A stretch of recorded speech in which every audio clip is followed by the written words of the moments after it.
Hello, everyone. You're listening to Lighting the Way Ministries with Sister Mary, and we are continuing to read through the Bible. We are in First Chronicles chapter 26 and 27. The topic and the title is Doubting Nothing, and this is about our service to the Lord. This comes from Acts chapter 10, verse 20. Arise, therefore, go down and go with them, doubting nothing, for I have sent them. Doubting nothing, confidence in the practicability, in the value of the work, in the divine authority which imposes it upon us as an obligatory work, and in the divine evidence and power which will bring to a successful performance. It is precisely this that Peter felt within himself when the messengers came to him from Cornelius the centurion. We do not see the visions in our sleep, and we do not hear the articulating voice of the Spirit, but there are certain. It is our duty to take it up, which are intelligible. Now, I am reading a passage from a reading through the Bible in 1 year. I don't particularly agree that you do not have visions in your sleep or that you don't hear the articulating voice of the Spirit, because we are in the last days as far as I'm concerned. And I know that the Holy Spirit has woke me up. And I know that the work that is being done on God's Handmaiden YouTube channel and the work right here on Lighting My Ministries is an in ministry work for the Lord. So when we are reading something that somebody else has wrote a while back, many years ago, um, the most important thing is to allow the Holy Spirit within you to speak to you, and discernment that also comes from the Holy Spirit to realize that the things that happened in the Bible days, some people don't believe that you can hear from the Lord. They don't believe that there's any prophets beyond the time of the Bible days. But I am here to tell you that there are people that are full of the Holy Spirit, and the Lord still speaks to his children. He still speaks to us every day. This is how he guides us. He leads us in the direction that we are to go. So I will keep going. In the first place, a work identifies itself as probably a part of the plan of God which we are to accomplish. I agree. Further, it must evidently be a plan that is possible to be realized by us, but possible to be realized with effort and self denial on our part.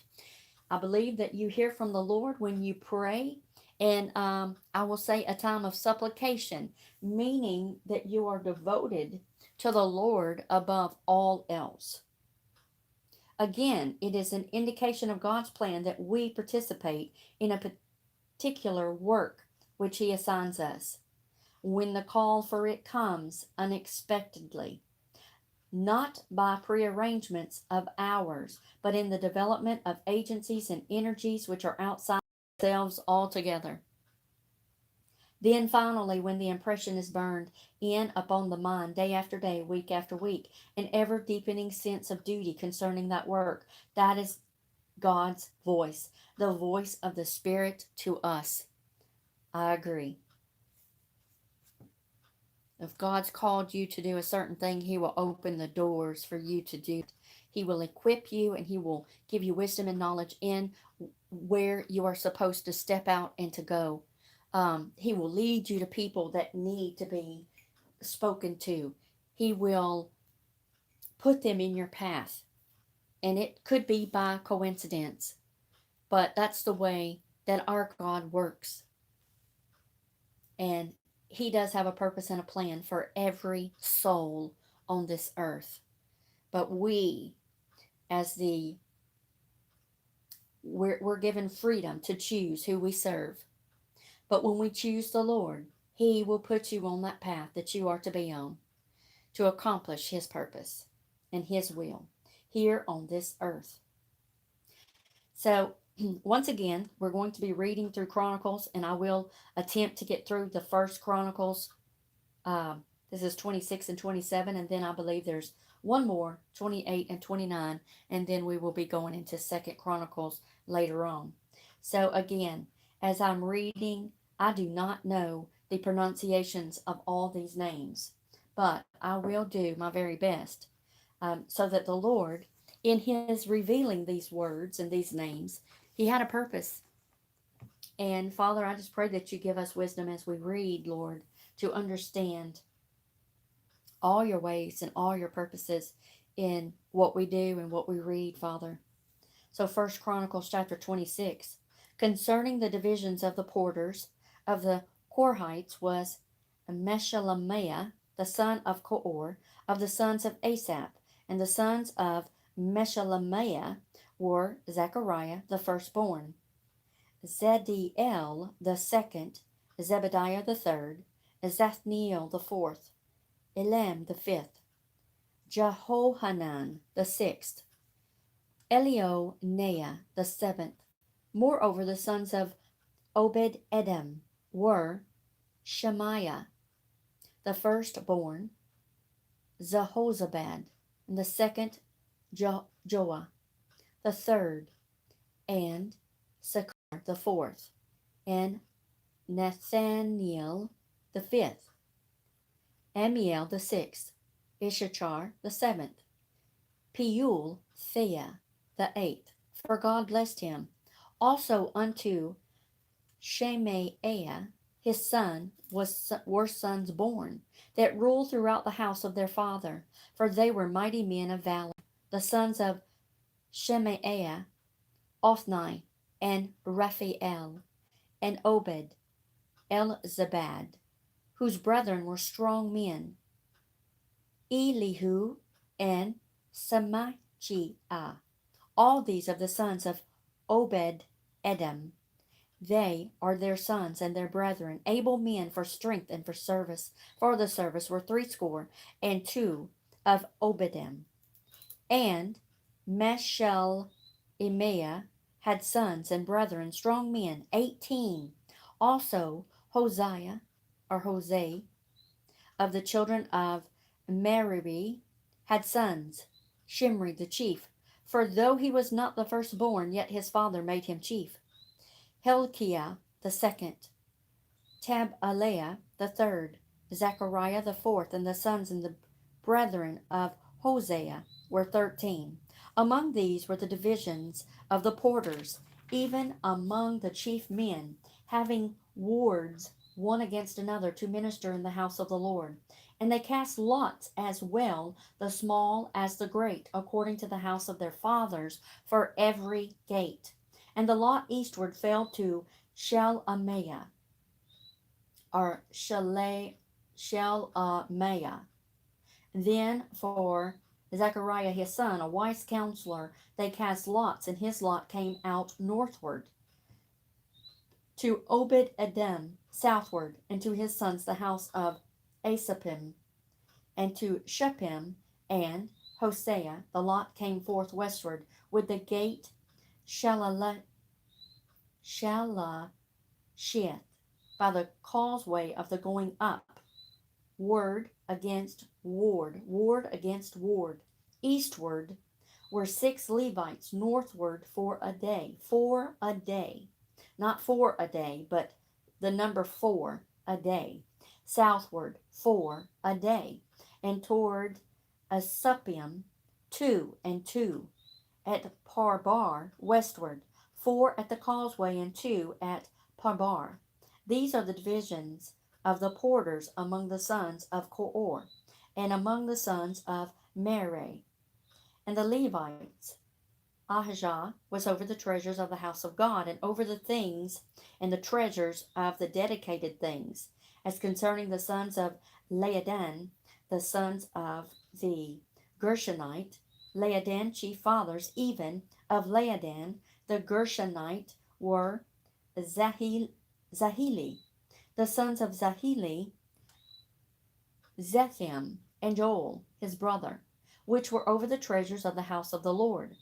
Of the Amorites, and Israelites, the Hebronites, and the Uzalites, and Shabuel, the son of Gershom, the son of Moses, was ruler of the treasures, and his brethren by Eleazar, Rehabiah his son, and Jeshaiah his son, and Joram his son, and Zechariah his son, and Shalomith his son, which Smith and his brethren were over all treasures of the dedicated things which David the king and the chief fathers, the captains, over thousands and hundreds, and the captains of the host had dedicated. Out of the spoils won in battles did they dedicate to maintain the house of the Lord. And all that Samuel the seer, and Saul, and the son of Kish, and Abner the son of Ner, and Joab the son of Zariah, had dedicated, and whosoever had dedicated anything, it was under the hand of Shelomith and of his brethren. Of the Israelites, Chenaiah and his sons were for outward business over Israel, for officers and judges. And of the Hebronites, Hashbiah and his brethren, men of valor, 1,700 were officers among them of Israel on this side of Jordan westward in all the business of the Lord and in the service of the king. Among the Hebronites was Jerijah the chief, even among the Hebronites according to the generations of his fathers. In the 40th year of the reign of David they were sought for, and they were found among them mighty men of valor at Jazer and Gilead. And his brethren, men of valor, were 2,700 chief fathers, whom King David made rulers over the Reubenites and the Gadites and the half tribe of Manasseh, for every matter pertaining to God and affairs of the king. Chapter 27 of 1 Chronicles. Now the children of Israel after their number, to wit, the chief fathers, the captains of thousands and hundreds, and their officers that served the king in any matter of the courses, which came in and went out month by month throughout all the months of the year, and every course were 20 and 4,000. Over the first course for the first month was Jeshobeam, the son of Zebdiel, and in his course were 20 and 4,000. Of the children of Perez was the chief of all the captains of the host for the first month, and over the course of the second month was Dodian, a Hivite, and of his course was Mikloth, also the ruler. In his course likewise were 20 and 4,000. The third captain of the host for the third month was Benaniah, the son of Zoadah, the chief priest, and in his course were 20 and 4,000. This is that Benaniah, who was mighty among the 30 and above the 30, and in his course was Amazabad and his son, Amazabad, his son. The fourth captain for the fourth month was Aziel, and the brother of Joab, and Zebadiah his son after him, and in his course were 20 and 4,000. The fifth captain for the fifth month was Shamuth, the Israelite, and in his course were 20 and 4,000. The sixth captain for the sixth month was Ira, the son of Ikesh, the Techite, and in his course were 20 and 4,000. The seventh captain for the seventh month was Helez, the Pelionite, of the children of Ephraim, and in his course were 20 and 4,000. The eighth captain for the eighth month was Sebekiah, the Heshathite, of the Zarhites, and in his course were 20 and 4,000. The ninth captain for the ninth month was Ebiezer, the Anathite of the Benjamites, and in his course were 20 and 4,000. The 10th captain for the 10th month was Mahare, the Netophathite, Rephathite of the Zarhites, and in his course were 24,000. The 11th captain for the 11th month was Benaniah the Parathonite of the children of Ephraim, and in his course were 24,000. The 12th captain for the 12th month was Heldiah the Netophathite of Othniel, and in his course were 24,000. Furthermore, over the tribes of Israel, the ruler of the Reubenites was Eleazar, the son of Zichri of Simeonites. Shephatiah, the son of Micaiah of the Levites, Hashabiah, the son of Kemuel of the Aaronites, Zadok of Judah, Elihu, one of the brethren of David, of Issachar, Omri, the son of Michael, of Zebulun, Ishmaiah, the son of Obadiah, of Naphtali, Jeremoth, the son of Azriel, of the children of Ephraim, Hoshea, the son of Azaziah, and the half-tribe of Manasseh, Joel, the son of Pedaiah. Of the half-tribe of Manasseh in Gilead, Edu, the son of Zechariah of Benjamin, Jaziel, the son of Abner, of Dan, Azareel, the son of Jeroham. These were the princes of the tribes of Israel. But David took not the number of them from 20 years and under, because the Lord had said he would increase Israel like the stars of the heavens. Joab, the son of Zeruiah, began to number, but he finished not, because there fell wrath from it against Israel. Neither was the number put in the account of the chronicles of King David. And over the king's treasures was Osmavuth, or Osmaveth, the son of Adiel, and over the storehouses in the fields, and in the cities, and in the villages, and in the castles, was Johathanan, the son of Uzziah, and over them that did the work of the field for tillage of the ground was Ezrai, the son of Shalub, and over the vineyards was Shemiah and Ramathite over the increase of the vineyards. For the wine cellars was Zabdi the Shifmite, and over the olive trees and the sycamore trees that were in the low plains was Baal Hanan the Gederite, and over the cellars of oil was Joash, and over the herds that fled or fed in Sharon was Shitreah the Sharonite, and over the herds that were in the valleys was Shaphat the son of Adlaiah. Over the camels also was Abil the Ishmaelite, and over the asses was Jehadiah the Meronothite, and over the flocks was Jaziz the Hagarite. All these were the rulers of the substance which was King David's. Also Jonathan, David's uncle, was a counselor, a wise man, and a scribe.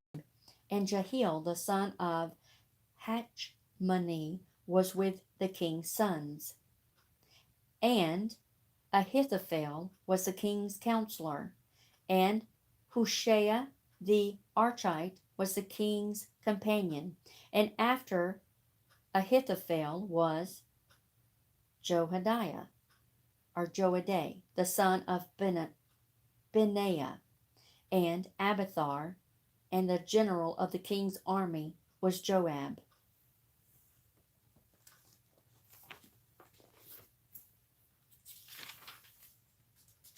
Psalm chapter 78, verses 56 through 66.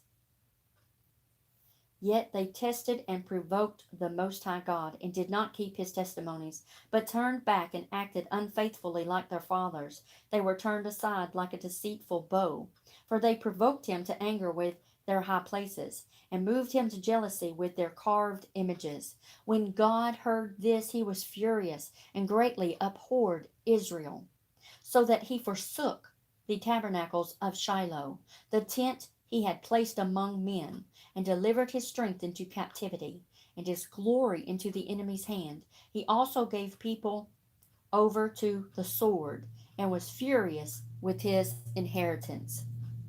The fire consumed their young men, and their maidens were not given in marriage. Their priests fell by the sword, and their widows made no lamentation. Then the Lord awoke from his sleep, or from sleep, like a mighty man who shouts because of wine, and he beat back his enemies. He put them to a perpetual reproach. Proverbs chapter 20, verses 4 and 5. The lazy man will not plow because of winter. He will beg during harvest and have nothing. Counsel in the heart of man is like deep water, but a man of understanding will draw it out. Acts chapter 10, verses 1 through 23. There was a certain man in Caesarea called Cornelius, a centurion of what was called the Italian regiment, a devout man, and one who feared God with all his household, who gave alms generously to the people, and prayed to God always. About the ninth hour of the day he saw clearly in a vision an angel of God coming in, and saying to him, Cornelius. And when he observed him, he was afraid and said, What is it, Lord? So he said to him, Your prayers and your alms have come up for a memorial before God. Now send men to Joppa and send for Simon, whose surname is Peter. He is lodging with Simon, a tanner, whose house is by the sea. He will tell you what you must do. And when the angel who spoke to him had departed, Cornelius called two of his household servants, and a devout soldier from among those who waited on him continually. So when he had explained all these things to them, he sent them to Joppa. The next day, as they went on their journey and drew near the city, Peter went up on the housetop to pray about the sixth hour. Then he became very hungry and wanted to eat. But while they made ready, he fell into a trance, and saw heaven opened, and an object like a great sheet bound at the four corners, descending and let down to the earth. In it were all kinds of four-footed animals of the earth, wild beasts, creeping things, and birds of the air. And a voice came to him, Rise, Peter, kill and eat. But Peter said, Not so, Lord, for I have never eaten anything common or unclean. And a voice spoke to him again the second time, What God has cleansed you must not call common. This was done 3 times, and the object was taken up into heaven again. Now while Peter wondered within himself what this vision which he had seen meant, behold, the men who had been sent from Cornelius had made inquiry for Simon's house, and stood before the gate. And they called and asked whether Simon, whose surname was Peter, was lodging there. While Peter thought about the vision, the Spirit said to him, Behold, 3 men are seeking you. Arise, therefore, go down and go with them, doubting nothing, for I have sent them. Then Peter went down to the men who had been sent to him from Cornelius, and said, Yes, I am he whom you seek. For what reason have you come? And they said, Cornelius, the centurion, a just man, one who fears God and has a good reputation among all the nations or nation of the Jews, was divinely instructed by a holy angel to summon you to his house, and to hear words from you. Then he invited them in and lodged them. On the next day, Peter went away with them, and some brethren from Joppa accompanied